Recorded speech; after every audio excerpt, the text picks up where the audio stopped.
আসসালামু আলাইকুম everyone. Recent সময়ে আমাদের কিন্তু এক্সাম ওয়েবসাইট একটু আপডেট হয়েছে। এজন্য হয়তো তোমরা অনেকেই এক্সাম দিতে পারতেছো না অথবা বলতেছো ভাইয়া কিভাবে এক্সাম দিব। চলো সেটা দেখে নিই। তো আগে যখন আমরা বন্দি পাঠালে এডুকেশন থেকে ঢুকতাম এক্সামে, এই থ্রি ডটে ঢুকে এক্সামে, এটা এখন কিন্তু আর হচ্ছে না আপাতত। কেমন, আমি কিন্তু ট্রাই করলে দেখবা যে হচ্ছে না এটার। তো মানে এরকম আসতেছে। তো আমি করব কি সেক্ষেত্রে, প্রোফাইলে প্রবেশ করব। করব কি আবারও দেখাই, আমাদের বন্দি পাঠশালা মেইন ফেস এটা। এখান থেকে প্রোফাইলে প্রবেশ করব। প্রোফাইলে প্রবেশ করে এই যে বিপি রেজিস্ট্রেশন নাম্বার যেটা আছে, রেজিস্ট্রেশন নং, এটা আমি কপি করে রাখবো। এইটা আমি কপি করে রাখবো। তারপরে কি করব, নতুন একটা ফেস নিব। নেওয়ার পরে আমাদের ওয়েবসাইট হচ্ছে BP exam dot live log in. কেমন, এটাতে আমি প্রবেশ করব। প্রথমে চেয়েছে কি রেজিস্ট্রেশন নাম্বার, এটি আমি এখানে বসিয়ে দিব। একটু ওয়েট করব, লোড নিতে একটু সময় লাগবে এখানে।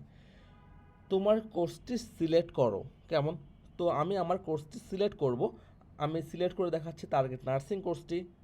লগ ইনে ক্লিক করে ফেললাম। আজকে কিন্তু তোমাদের দুটি এক্সাম চলমান, তোমরা দেখতে পাচ্ছ, একটা এক্সাম উপরে একটা এক্সাম নিচে। সো আশা করি বিষয়টা তোমরা একটু ক্লিয়ার হয়েছো এক্সামগুলো কীভাবে দিবা।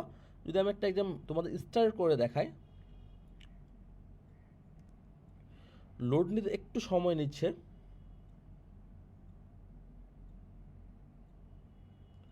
এখানে আমি নাম বসিয়ে দিব।